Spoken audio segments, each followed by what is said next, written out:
Well, let's take our Bibles, please, and turn back to the Old Testament book of Daniel. Once again, we're in a series, and we're in chapter 12 finally. It's hard to believe, but we are on the home stretch. There's actually only 13 verses in chapter 12, and it's going to go pretty quick. Now, last time we left off looking in chapter 11 at verse number 41, speaking of the Antichrist, says, "He shall enter also into the glorious land, and many countries shall be overthrown.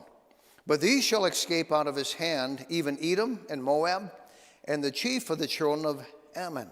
Now, we talked about that region on the east side of Jordan and that rose-red city there, the ancient city of Petra there, and perhaps the Jews fleeing to that city, the Selah of the Old Testament. We connected some scripture, and that would be for them a place of safety and refuge. Now, in verse 42, it goes on, "He," that is the Antichrist, "shall stretch forth his hand also upon the countries, and the land of Egypt shall not escape." And we talked about Egypt, that land to the south, combining with Russia.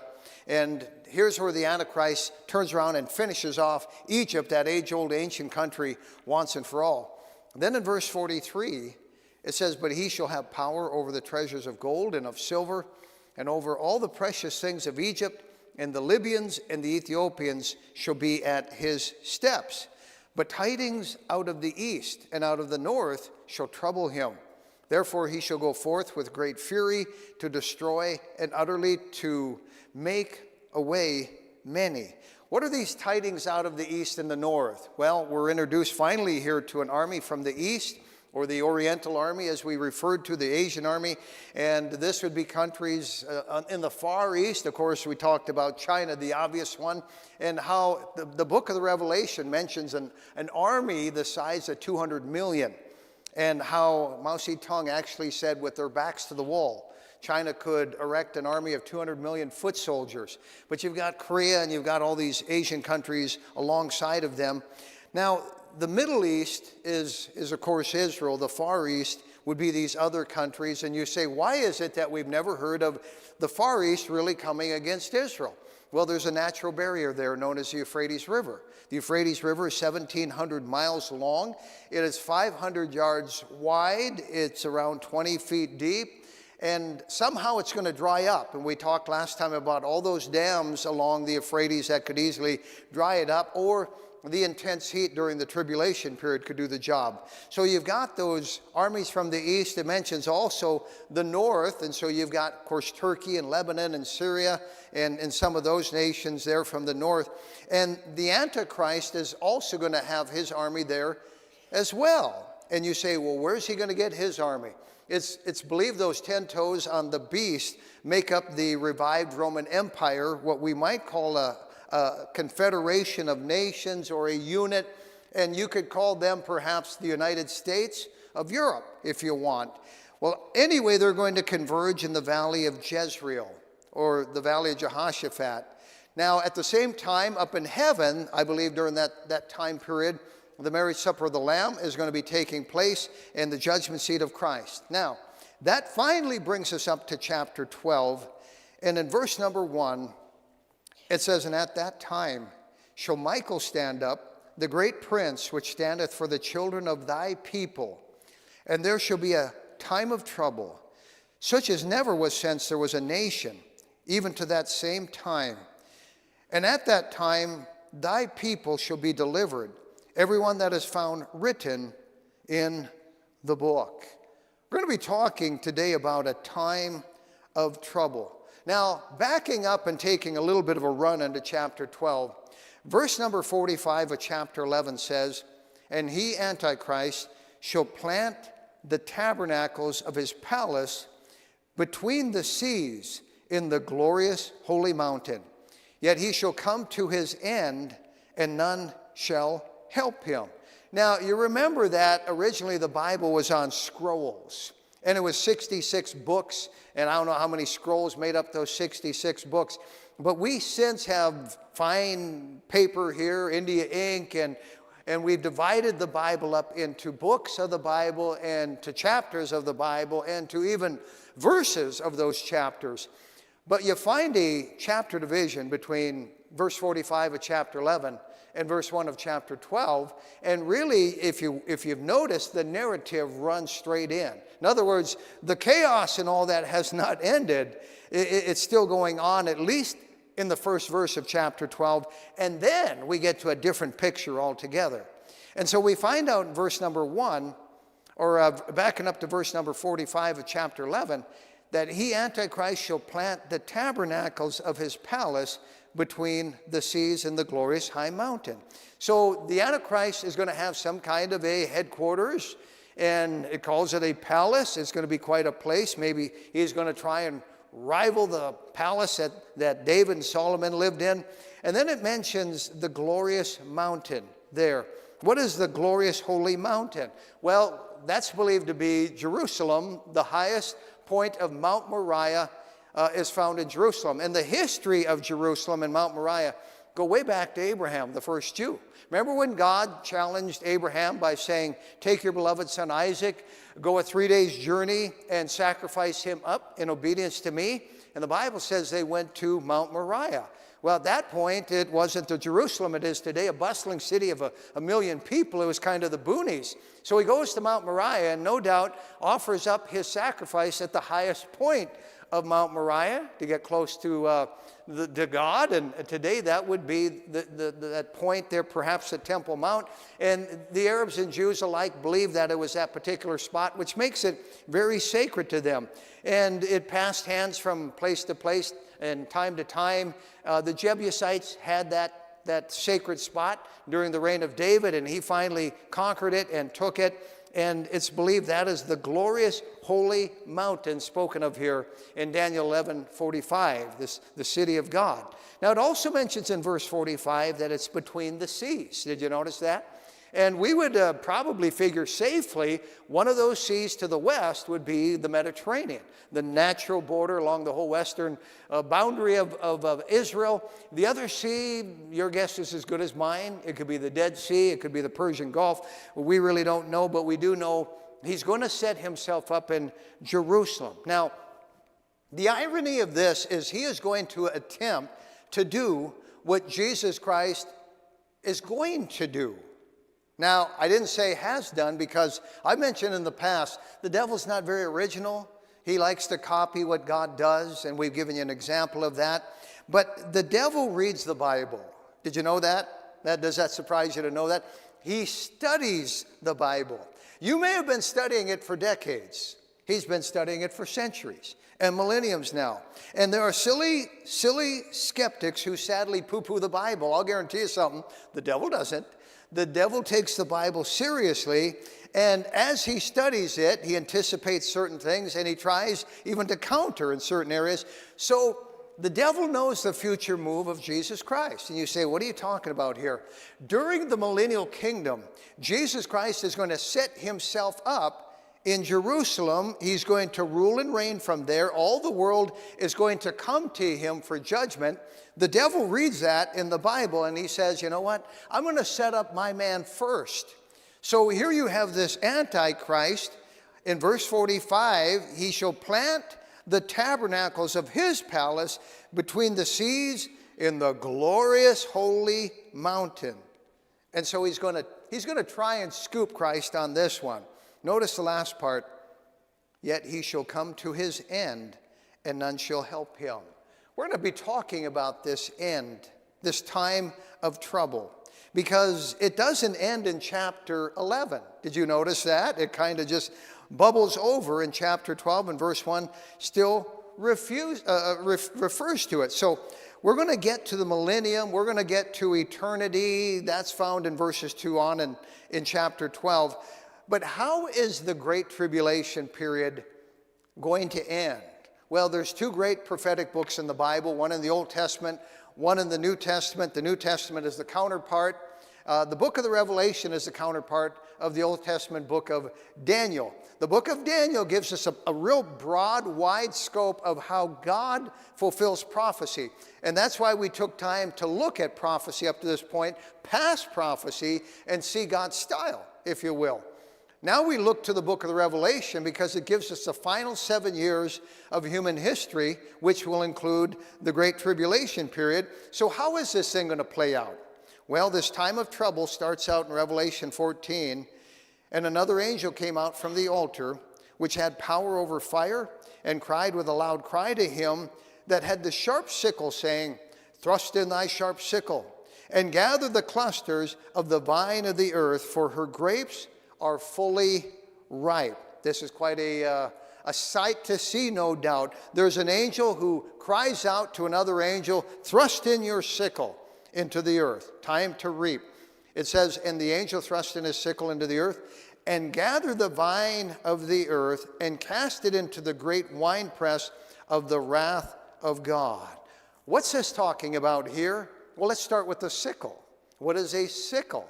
A sickle is, you've seen the Russian hammer and sickle, and so you know it's kind of a machete, if you will, on a short stick at an angle, and it was used for harvesting grain.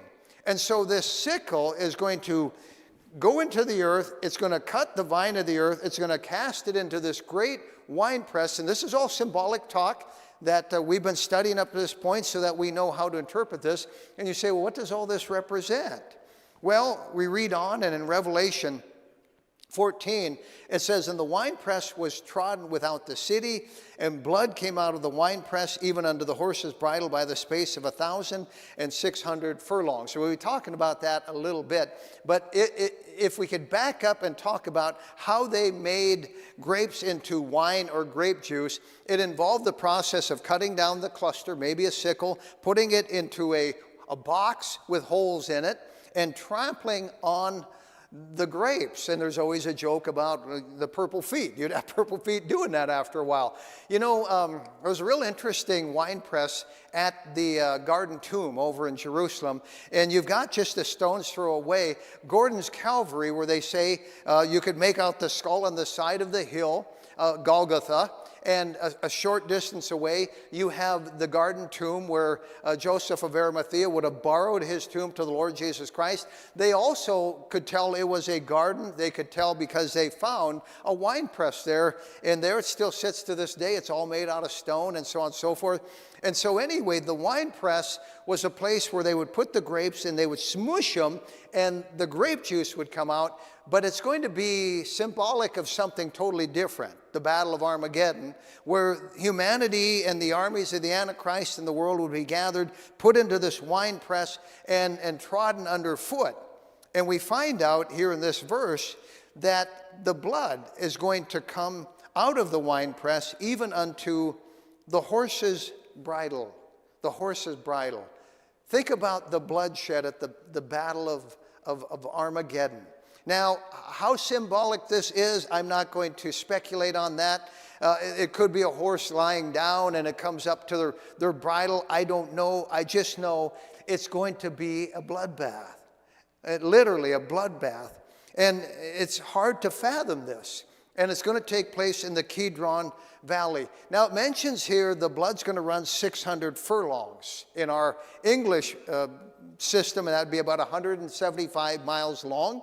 And with hundreds of millions of soldiers. Think about this. You've got the armies of the east, you've got the armies of the north, you've got the armies of the west, which would be the Antichrist army. Hundreds of millions of soldiers are going to spill into the Jezreel Valley, and there's going to be a slaughter. Now, I want to show you where the Jezreel Valley is. This is Mount Carmel up here. Of course, this is Mediterranean Sea here. And you can always tell Mount Carmel, this is where Elijah had a showdown with the prophets of Baal. And I've been on this mount a few times, and you can actually look down into the valley of Jezreel, or Jehoshaphat, or Megiddo. And you see actually what it looks like from a bird's eye view. It's amazing. And I told you last week, Napoleon looked at it and said it's the most perfect battleground on the earth. Now, there have been some nasty battlefields over the years. You know that nearly 600,000 men, Americans, lost their lives in the Civil War. Oh, what a bloody war that was. The Battle of Stalingrad, 1.1 million soldiers lost their lives there in that 6 months. The Battle of the Bull, 75,000 in just a short time. And so there's been some bloody battles, but none compared to the battle that'll take place in the Valley of Megiddo or Jezreel. I want to read to you here something about the Valley of Megiddo. It was known by the Greek name Esdraelon in the New Testament times. It was almost inevitable that those traveling from Babylon, Assyria, and the territory of the Hittites, or Syria to Egypt, would travel through the Valley of Jezreel. The site of Jezreel is between the hill of Moreh and Mount Gilboa. And I said already last time that they still have a major highway through it right at this time. The vicinity of the Valley of Megiddo or Jezreel was the scene of many significant historical battles. Of course, in the Battle of Armageddon, the book, Eric Klein lists 35 battles fought in the Jezreel Valley. Many of these battles have to do with the Romans versus the Jewish resistance, but also the Muslims and the Crusaders, and even some 19th century battles. Just a few of which would be Joshua defeated the king of Megiddo in Joshua 12 there. Remember Deborah and Barak fighting against, and Sisera, defeated the kings of Canaan there. That's Judges 5. Gideon defeated the Midianites there in that valley. Saul was defeated by the Philistines there, 1 Samuel 28. Ahaziah, the king of Judah, died there. King Josiah was slain in battle against Pharaoh Necho of Egypt, and there are many others as well. Megiddo, the tell overlooking the valley, became typical of national grief and a symbol of decisive battles, similar to modern Waterloo, the Alamo, or Pearl Harbor. And so no wonder it provides a symbolism for the decisive battle in Revelation chapter 16. This valley has been significant even in modern times. In fact, there are some battles that took place for the modern state of Israel there. Napoleon advanced against the Turks in 1799 there. General Allenby and the British defeated the German-Turkish coalition in 1918. British officer Ord Wingate trained Jewish defense forces in this valley in the 1930s.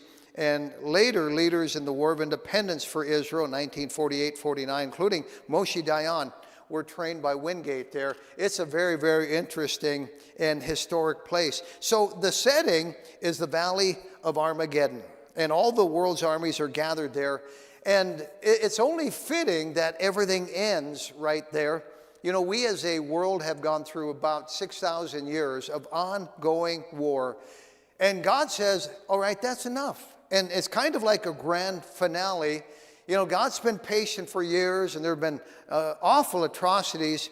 And so you find now finally hundreds of millions of soldiers gathered in this valley, and it's like God saying, okay, you like war so much? Let's end world history with a blaze of glory. And you'll find in this very place we'll take the war to end all wars. Now, let's talk some more about this. In Revelation 16, it says in verse 13, John says, "And I saw 3 unclean spirits like frogs come out of the mouth of the dragon, and out of the mouth of the beast, and out of the mouth of the false prophet." And we've talked before about this satanic trinity, the devil copying God, and so on and so forth. But you've got basically the devil, you've got the Antichrist, and you have the false prophet. And it mentions they're going to be working miracles. Working miracles. We read on, "For these are the spirits of devils working miracles, which go forth unto the kings of the earth and of the whole world, to gather them to the battle of that great day of God Almighty." May I stop and remind us that not all miracles are of God. Once again, not all miracles are of God. So who's actually pulling the strings to get all of these armies into this valley for this bloodbath? Well, it's the devil. It's the devil. I'll show you that in just a moment. You say, well, why? Because he's always interested in sending people to hell. The more, the quicker, the better. There's a verse in Isaiah 5 which says, "Therefore hell hath enlarged herself and opened her mouth without measure, and their glory and their multitude and their pomp, and he that rejoiceth shall descend into it." In other words, the proud, the haughty, the arrogant who think, you know what, we're going to win. But we find here the devil, once again, enlarging hell, populating hell. And you say, well, why? Because misery loves company. Misery loves company. The devil knows he's going down. He's going to try and take as many with him as possible. And that is the reason the devil is continually starting wars. We have wars going on in our world right now. He's always trying to populate hell. That's the reason the devil promotes vices. If he can get people to drink themselves to death or get in a car accident drunk or smoke cigarettes that take their life away little by little, or drugs or whatever it might be to hasten death along, he tries to do it. In fact, he promotes suicide, no doubt, and he promotes murder, anything to speed up the process, because he delights in the lost dying. And his goal is, before they can get saved, to get them lost and on the road to hell and in hell. And he'll use false religion. He's covered every base. But the devil hits the jackpot at Armageddon. You say, well, Pastor, you mentioned this, the devil's doing. How do you know he's pulling the strings here? Well, after being introduced to the Satanic Trinity a moment ago, we read on in Revelation 16:16, and he, the devil, gathered them together into a place called in the Hebrew tongue Armageddon. So this is the devil's idea. So what happens when the armies of the world are converged into this one place? Well, I'll tell you what happens. Another army appears. Another army. You say, well, you got all the directions covered. Yeah, but this army comes from true north, up north, if you will, the sky, above, heaven. And we find here the army of heaven showing up. More about that in just a moment. Now, I know to the lost world this seems like incredible. I know this seems like, sci-fi and a fairy tale and so on. But we grossly underestimate the greatness of our God. I mentioned here a while back that the core of our sun is 26 million degrees. Stop and think about that. Heat traveling 93 million miles and warming our earth lest we freeze to death. And that's just one of countless trillions of stars. And so nothing's too hard for God. Just know that. And so I know the skeptics read their Bible and they say Jonah swallowed by a whale. Really, that's a fairy tale. No, it's not a fairy tale. I was reading recently, in fact, here just a few weeks ago about Samson, and I smiled as I read it once again, because that's pretty amazing, the whole story of this muscle man and all the exploits of him. And I sometimes think that God put these incredible things purposely in the Bible. They're amazing things so that the skeptic reads this, and it's like fodder if they don't want to believe. They go, oh, that's fairy tales and so on. But let me just say this. It's all going to happen like God says so. And I wouldn't expect the end of the world to be anything less than spectacular. It'd almost be a disappointment. We find a fitting way for the world to end, because the armies of heaven are coming back on horses. Did you hear me? On horses. You go, oh, Pastor, where did you bump your head? Now, this is way over the top. Let me just stop and say something. God can make a horse, right? And a horse is an amazing animal. I mean, it's just solid muscle. And it can support a rider like a piece of styrofoam. It goes into battle fearless. God can make a horse. And God can make winged animals who fly, eagles and so on and so forth. That's pretty amazing. They fly through the air. So it's no big thing for God whatsoever to make a horse that flies. Or even if it doesn't have wings. I read about a fiery chariot, and have you ever noticed fiery horses coming down when Elijah went up to heaven in a whirlwind? And so if Christ can defy gravity and just ascend up to heaven when his mission is done, it's nothing for a horse to go through the air and defy gravity. And so, the lost will look at us like we have a square head. But if it wasn't hard to believe, it wouldn't require any faith. Folks, this same Bible that says that at one time the world was all flooded, that says the Red Sea was parted, that says that our Savior was born of a virgin, that says that he rose from the dead, literally, this same Bible gives me the promises that I've staked my faith in order to take my soul to heaven when I die. My promise, or my faith, is in the promises of the Bible. My salvation is based on the promises of the Bible. And if I've got enough faith to believe the precious promises of God with my eternity-bound soul, then I have no problem with believing the incredible after that, like the Valley of Armageddon and that battle. So the army of heaven is coming back to earth with Jesus Christ leading on a white horse. And it mentions the armies of heaven will follow him. We read that in Revelation 19:14. And the armies which were in heaven followed him upon white horses, clothed in fine linen, white and clean. And so one of the reasons I don't believe in a post-trib rapture is we're already there. We've been raptured. We come back with him. We're already in heaven. Now, in verse 19 of that chapter, John goes on. And I saw the beast and the kings of the earth and their armies gathered together to make war against him that sat on the horse and against his army. Now that's the Lord Jesus Christ. He's coming back, and they're about to fight each other, and then they see him and they recognize a common enemy. And the last thing they want is for him to come to this earth and set up his kingdom here. They want to rule and they want to reign. And they don't want him reigning over them. And by the way, that is the feeling of the human heart going way back to Adam and Eve. It comes down to this. We will not have this man to reign over us. That is the human heart. We don't want him reigning over us. That's the way creation feels about their creator. Because in the human heart, if you haven't caught this yet, there's a natural contempt for God. That's why they take God's name in vain. That's why they rebel against his word, his commandments. And that's why they don't even like believers who represent him. They might resent you. They don't like Israel because that is a nation God started and a nation that has been perpetually sanctioned by God. And yet the very Jews don't like Jesus Christ. They're the ones who said this in so many words. We don't want him to reign over us. And they turned on him. And so why do they hate God? Why did they hate Christ? Did they have a good reason? No, Jesus said they hated me without a cause. And that's true. He died for the very ones who crucified him. He said, Father, forgive them, for they know not what they do.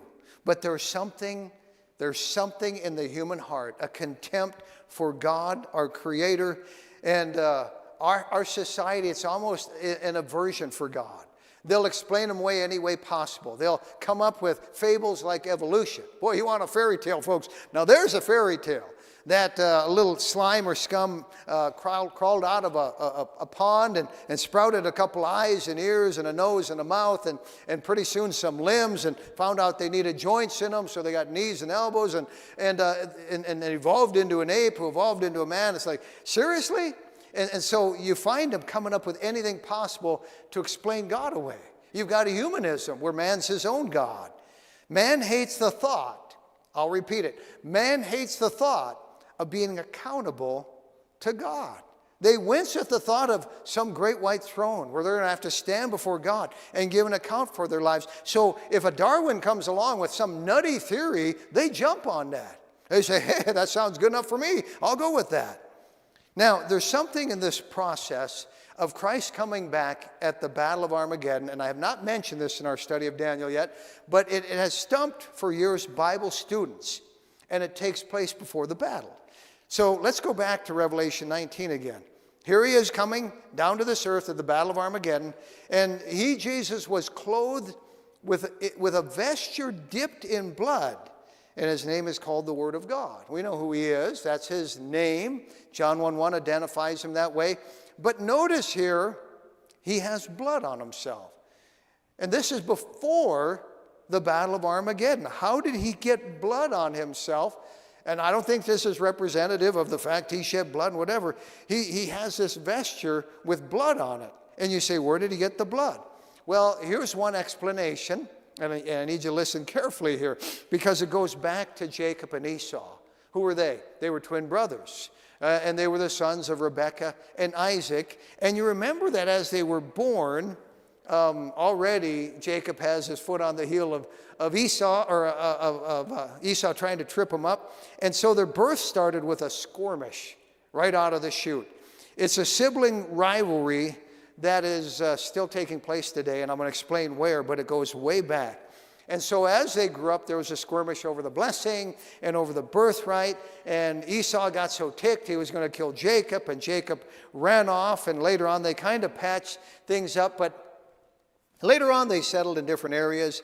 Esau marries some heathen gals, kind of starts this race, if you will, kind of a mutant, kind of a Jewish nation. And he settles over on the east side of the Jordan, and Jacob's clan on the west side. Through the years of judges and kings and so on, there was this ongoing fighting between the Jews and the Edomites. And the Edomites were always a thorn in the side of the Jews. They were glad when the enemies of the Jews were pounding on them, coming after them, even rounding them up and turning them over to the enemies. And God apparently remembered that. In fact, this might even come up to the Palestinians and things going on in the Middle East right now. But apparently there's a special judgment for the Edomites that's going to get some blood on Christ even before the Battle of Armageddon. We read in Isaiah 63 as we try and connect a few dots, okay? It says, "Who is this that cometh from Edom with dyed garments from Bozrah?" That's a chief city in Edom. "This that is glorious in his apparel, traveling in the greatness of his strength. I that speak in righteousness, mighty to save." It goes on. "Wherefore art thou red in thine apparel?" That question goes out. "And thy garment like him that treadeth in the wine fat." The question is asked, why do you have blood on you? The answer from Christ, "I have trodden the winepress," notice, "alone. And of the people there was none with me, for I will tread them in mine anger, and their blood shall be sprinkled upon my garments, and I will stain all my raiment." Apparently there's a special judgment for the Edomites that Christ will take care of alone before he comes back with the armies of heaven to Armageddon. Now, I've preached a whole message on this. I believe it can be proven that today the Palestinians are the descendants of Esau. There's so much there. And you know about the ongoing problems that they have. And right now, in fact, it's going on. Terrorist groups and so on and so forth. The Edomites have been a thorn in the side of the Jews since Jacob and Esau. And apparently, there's a score to settle. And God always keeps his promises. Well, we go back to Revelation 19:13 again.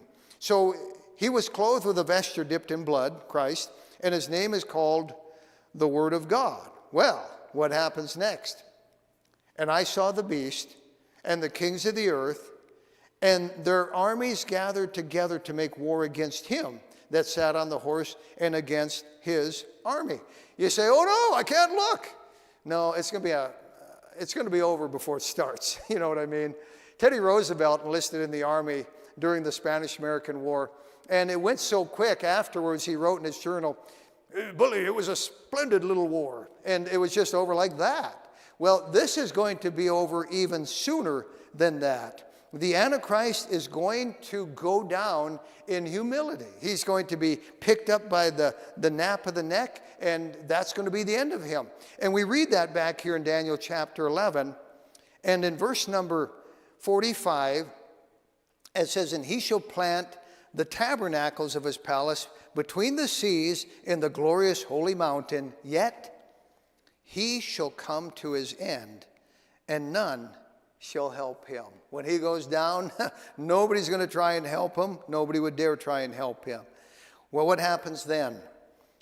In Revelation 19:20, it says, "And the beast was taken, and with him the false prophet that wrought or worked miracles before him, with which he deceived them that had received the mark of the beast, and then that worshipped his image. These both were cast alive into the lake of fire, burning with brimstone." That's the beginning of the 1,000-year millennial kingdom, the rule of Jesus Christ on earth. And you say, well, why is God going to do that before he sets up eternity and all that? Well, he's going to show the world once and for all that only God can rule the world in peace, because there's never been peace while man has had the helm. But at the end of the millennial kingdom, this is interesting, Satan is loosed from hell. And it's kind of like his last stand. He's going to amass the millennial rebels, if I could call them that. And there will be rebellion even during the millennial kingdom, except Christ is going to rule with a rod of iron. They're not going to have their way. And so the devil's going to come on the scene, bring them all together. There's going to be a showdown, but it's going to be over before it begins. And the devil that deceived them was cast into the lake of fire and brimstone, where the beast and the false prophet are, and shall be tormented day and night forever and ever. I want you to notice the word are, where the beast and the false prophet are. This is 1,000 years later. And would you notice that they are still there, still in hell, not annihilated? There are some cults that believe in annihilation. No, they're still there. Well, that wraps up some unfinished business. Now, we come to Daniel 12, and in verse number 1, it says, "And at that time shall Michael stand up, the great prince which standeth for the children of thy people, and there shall be a time of trouble, such as never was since there was a nation even to that same time. And at that time thy people shall be delivered, everyone that is found written in the book." So we find here that there's going to, in Daniel 12, kind of rehash 3 events that are involved in this. 3 different subjects found here, even in verse number 1. One, it involves Michael. Michael's an archangel. In fact, we find Michael's going to come to the defense of the Jews once again. 2, it's going to be a time, notice, of great trouble. And we find here that it's going to be a time of trouble for the Jewish people. But we also find that it mentions there's going to be a wholesale salvation, if you will, of those Jews who survived the tribulation period. Now, for years, they've rejected Christ. And now he's going to come back. They're going to recognize the one they pierced and receive him. First of all, and quickly, I want you to note that it mentions at that time, Michael, the prince of the people, shall stand up. Michael was one of the original 3 archangels in heaven, it is believed, along with Gabriel and Lucifer before he was fallen. Gabriel, notice, is the messenger angel. He's always delivering messages. Gabriel is the one right now talking here in Daniel chapter 11. If you remember that, because Daniel had been praying for some light of the future of the Jews. So this is all Gabriel here narrating it to Daniel, because he's a messenger. He's the one who delivered the word to the parents of John the Baptist about his birth, and Mary about the birth of Jesus. So we find Gabriel, but who's Michael? Well, the name Michael means one who's like God. Wherever you find an E-L in a name, it stands for God. And so we find Michael, one like God. And we've seen Michael back in chapter 10. We've seen him again, that he's a fighter and defender for Israel and so on. That's his special job. Michael is the fighting angel. He's pretty powerful. But apparently Lucifer is extremely powerful, because there's a strange verse in Jude 9 which says, "Yet Michael, the archangel, when contending with the devil," Lucifer, "he disputed about the body of Moses, durst or dared not bring against him a railing accusation, but said, the Lord rebuke thee." So these two go way back, thousands of years. But in the final battle, you're going to have Michael and his angels prevailing against Lucifer and his angels. Right now, the devil has access to the throne of God as an accuser of the brethren, but that's going to end during this time. In Revelation 12 and verse 7, it says, "And there was war in heaven. Michael and his angels fought against the dragon, and the dragon fought and his angels." Now, I don't know how angelic beings fight. It's a spiritual weapon. But notice it says, "And prevailed not, neither was their place found any more in heaven. And the great dragon was cast out," that old serpent, "called the devil and Satan, which deceiveth the whole world. He was cast out into the earth, and his angels were cast out with him." And this, friend, is what's going to make the chaos of the tribulation period unbearable, a time of trouble.